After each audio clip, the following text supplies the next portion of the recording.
Hi, I'm going to be doing my presentation on the maternal health disparities in Black women and the racism that has been deeply rooted throughout the healthcare system.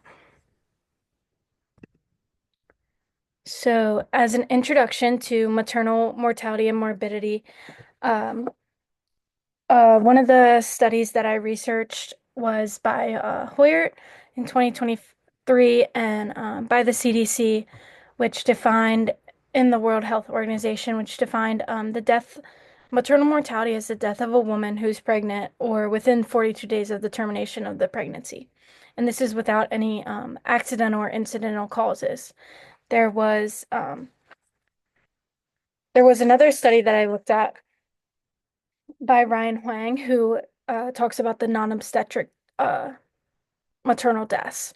And that one's different because those are deaths of mothers through homicides, suicides, substance use, um, anything like that. Ryan Huang and his colleagues did a study on the non-obstetric causes of mortality from 2000 to 2019. This was across all races, but they looked at data from the National Center of Health Statistics, which they looked at there was 21,241 maternal deaths, and 7,334 of these deaths were caused by the non-obstetric causes such as accidents, substance overdoses, and things like I said earlier. So that was an interesting study to see that the rate of maternal deaths is still really high at 34.5%, um, just as the maternal mortality rate is really high throughout the United States. So overall, Black women experience higher mortality rates at about 3 to 4 times higher than any other race. The CDC put out this chart from 2022 to 2023. It shows how these rates have doubled and almost tripled, really, and how these uh, disparities have kind of been unchanged throughout many, many decades. Black women are also more likely to experience severe outcomes of pregnancies, inadequate care, medical problems, mental health issues, things like that at much, a very disproportionate rate. And then the prevalence of mental or maternal health disparities in Black women, the overall rate in the United States is 18.6 deaths to 100,000 live births, which is very high compared to other developing countries such as like France, Italy, Russia. They have rates of 3.2 and 4.2. So the United States rate is much higher than similar countries. Um, so a lot of the information that I got for the prevalence of maternal health disparities comes from a study by Sienna Leith and colleagues. Um, this was a qualitative study that did interviews with Black women on their experiences through a reproductive justice framework. So Leith and her colleagues, they found many discrimination and racial ethnic gaps as themes in their study. They looked at the um, historical things that Black women may have experienced, such as, or may still be experiencing, such as invasive contraceptive methods, cultural myths and stereotypes, that inequitable care that is still experienced today. Black women are also more likely to experience poor mental health, pregnancy-related anxiety, psychosocial stressors, and what I learned throughout a lot of these studies is that these are all secondary factors to the racism that they experience.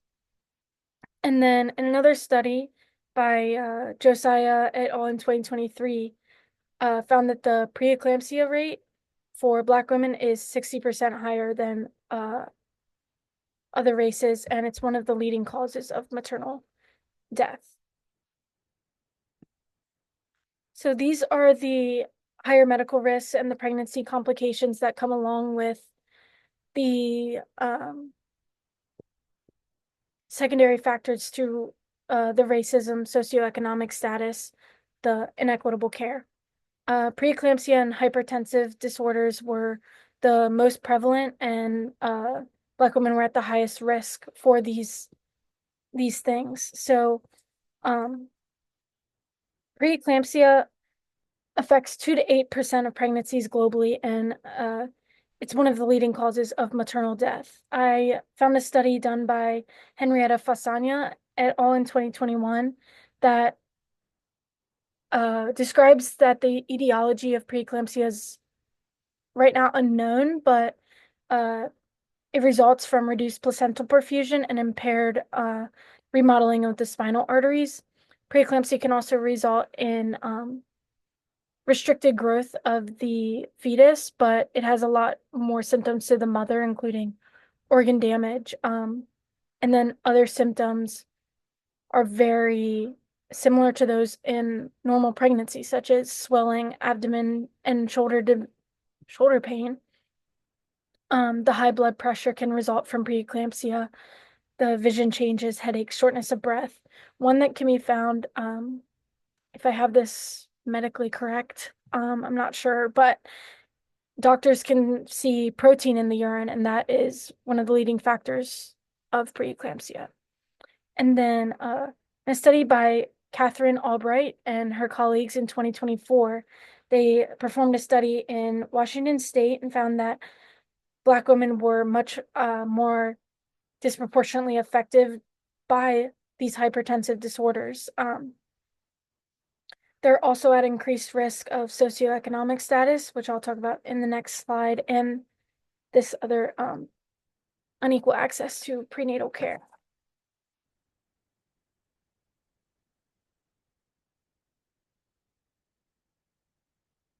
So the racial inequalities that Black women face, racism is the root cause of the maternal health disparities.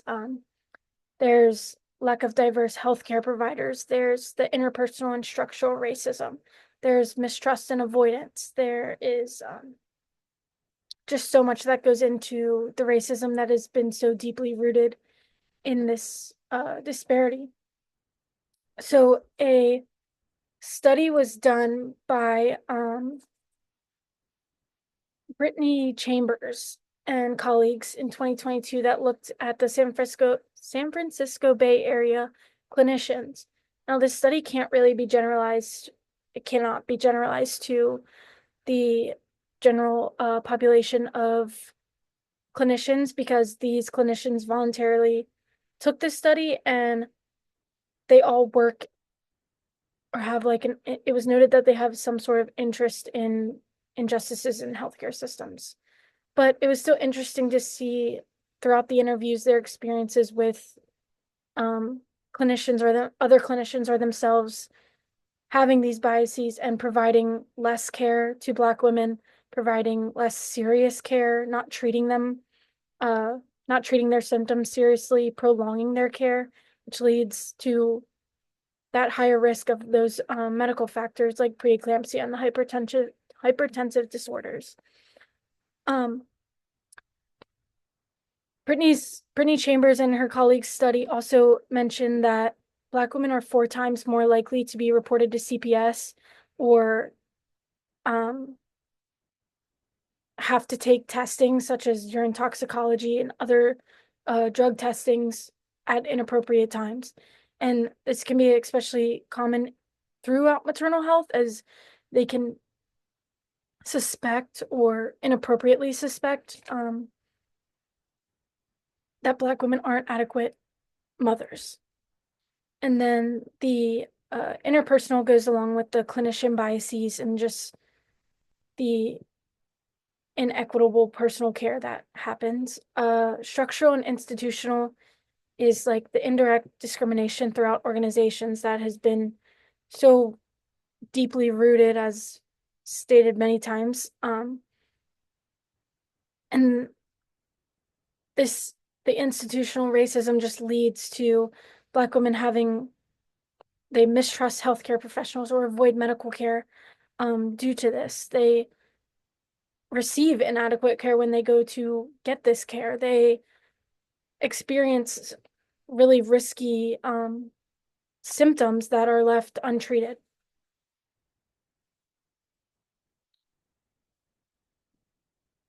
And then the social and economic factors. So for this empirical study, I found Chelsea Crott and her colleagues in 2024 did a study on Black individuals, how they were affected by the Black mothers, how they were disproportionately affected by the COVID-19 pandemic. Um, so low income and the natural stressor of a pandemic, but also they were experiencing more unemployment, low paying jobs. They had limited government assistance programs. There was formula shortages that they were deeply affected by. And these these stressors affect their mental health, which in turn uh, lead to depression and anxiety. Postpartum depression is something that mothers it's very common for mothers to deal with. That's not always talked about.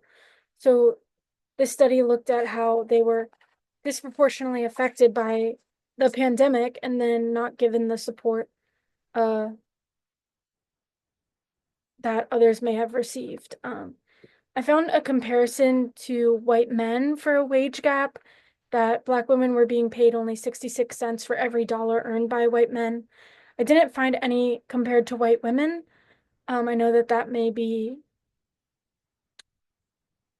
I don't know, closer or more accurate, but um, this one was still shows a really large gap in wages that women face, Black women face.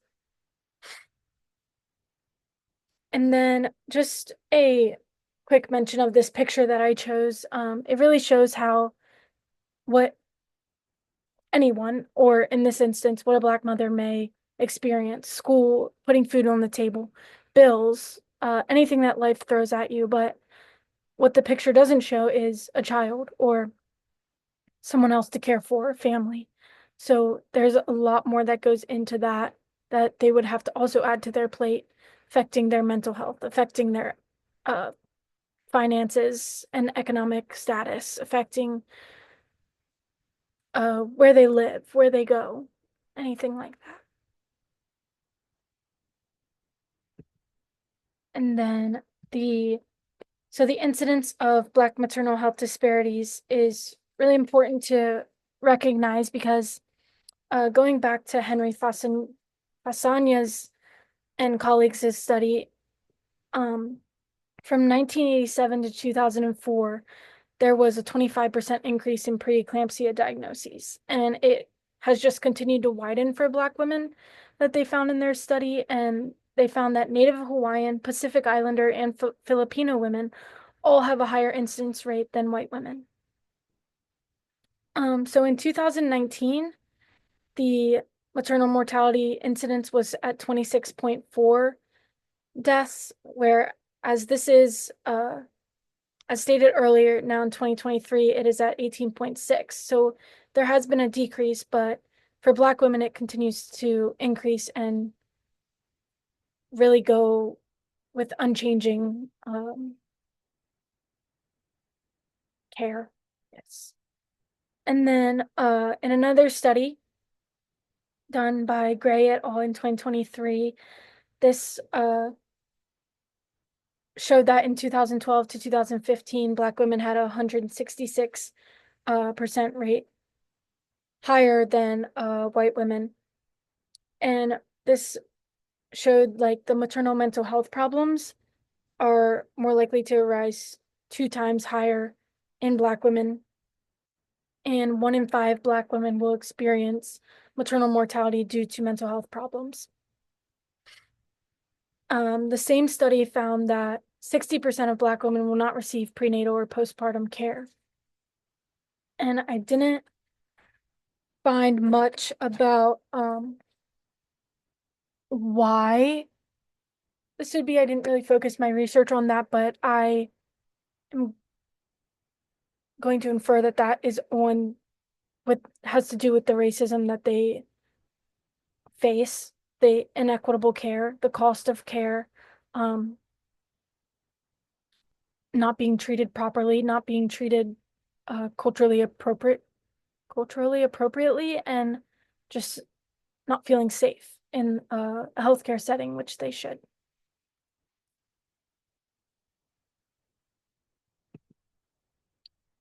And then for my theory, I chose critical race theory, and I think that it really does apply to Black women's maternal health disparities because race is so important. Racism is so prevalent, and race is such an important thing to pay attention to, learn about, and recognize to be able to provide that culturally appropriate care and to provide safe environments for people of different backgrounds. So in a study done by Simba in 2024, defines critical race theory as how race impacts society at the structural level, really recognizes how racism is embedded in systems in society, how it is a social construct. And throughout the study, Simba explained that race is a social construct, as in it has been socially defined. And critical race theory really challenges white supremacy and the color blindness idea of that people don't see color, or color doesn't exist to someone, but that's not recognizing the differences or the background that people have. Critical race theory has also led to many developments in academics, and it can be applied in every subject program of study, especially in critical legal studies, anything dealing with marginalized groups, recognizing race in other fields such as gender studies and sociology. And then in another study that I found, by Colleen Capper in 2015, she recognized 6 tenets and really put out a framework for critical race theory, including the permanence of racism, whiteness as property, counter storytelling and majoritarian narratives, and then interest convergence, the critique of liberalism, and intersectionality. So I'm going to go through how Colleen Capper described them as the permanence of racism shows that racism has always been and most likely always will, unfortunately. Whiteness as property is explained as historically property was much more important than human rights. White people used property to have white privilege, have that, people of color were denied that privilege. And then counter storytelling and the majoritarian narratives describe the stories that are told in many things like textbooks and throughout life that are spread through lies or made to seem less serious, made to seem like it wasn't white people's fault, and things like that. And counter stories should be legitimized. And I think that experiential knowledge could be something that should also be recognized throughout counter storytelling, and just recognizing people's real life experiences and what they have gone through.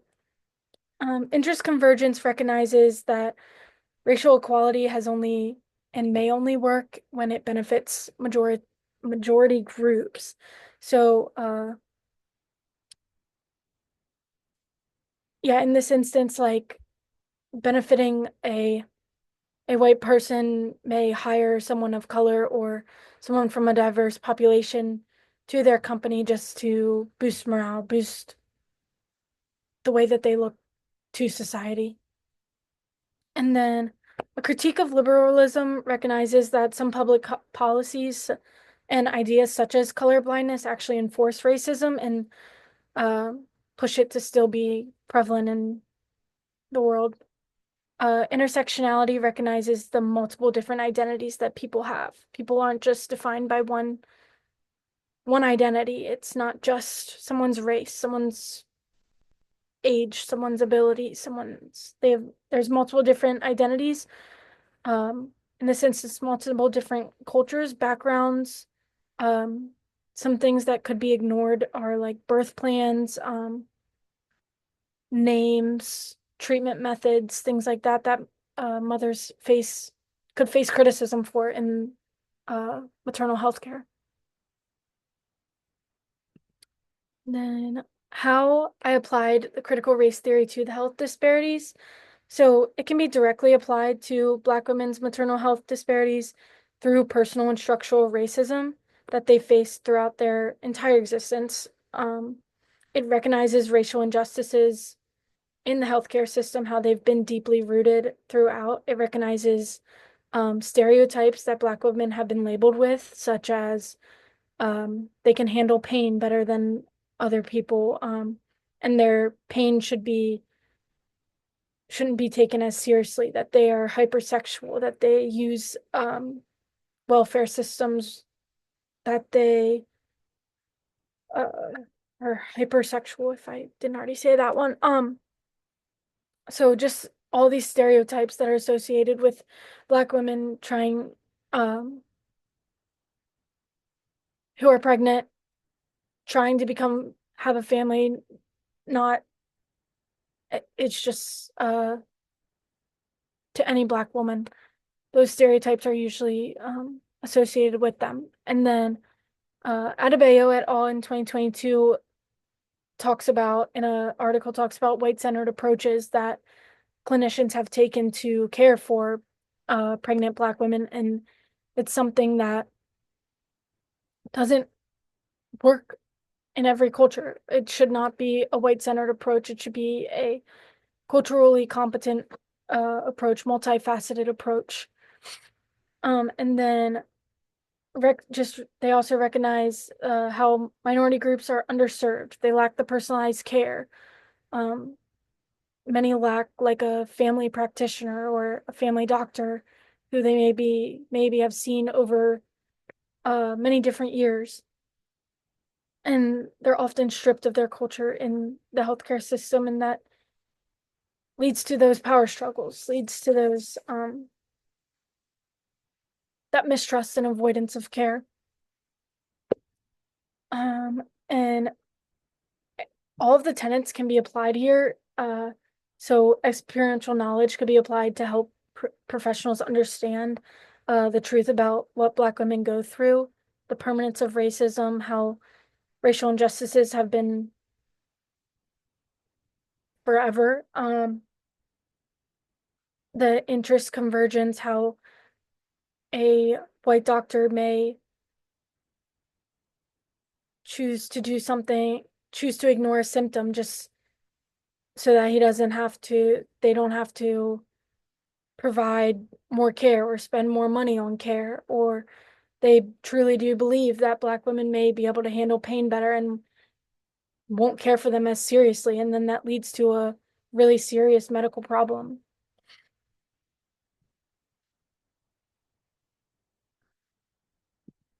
And then, so in conclusion, this is going to be how critical race theory explains Black women's maternal health disparities. So it can really help professionals and patients understand those power struggles and how permanent racism is in the healthcare system. And critical race theory based education can really benefit mothers and practitioners. It can help practitioners to just be better educated on different backgrounds, different cultures, what culturally appropriate care may be, and communication about racism and this culturally appropriate care should be able to be talked about freely and openly. And I think in appointments, like talking about it with patients could help them feel safer.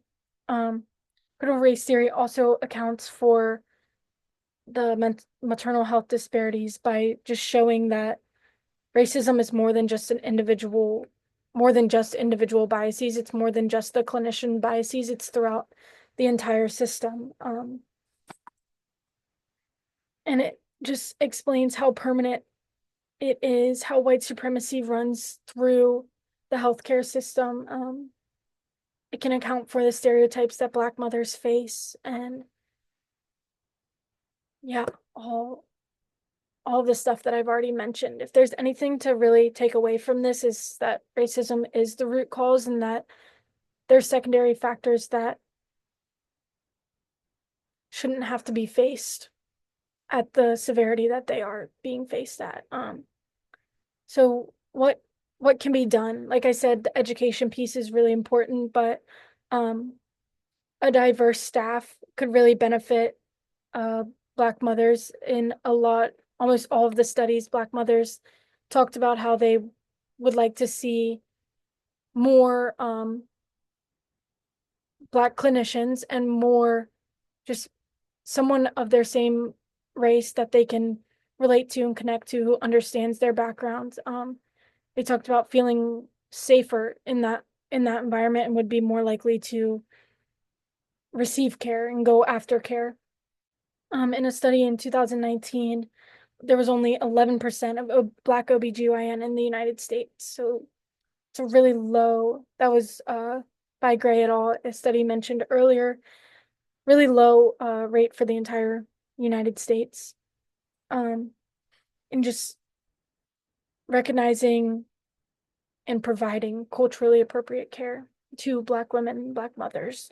And then lastly, there was a act in Congress that I did a little bit of research on, called the Black Maternal Health Mob Nimbus Act of 2021. And it's stuck in a committee right now.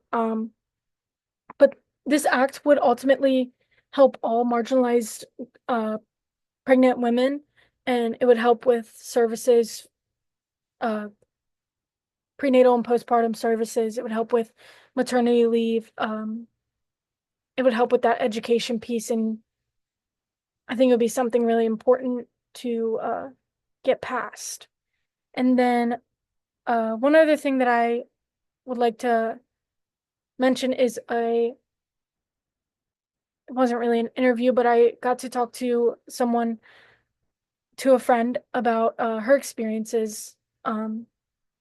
She's a Black woman with children, and through one of her pregnancies, she had a lot of trouble. Did experience eclampsia and preeclampsia, and she almost died during her birth. And she explained her experience as just doctors not taking her seriously, acting like she was being dramatic, or um just like that severe, not taking her seriously, that severity piece. And that really opened my eyes to see how close it is, and um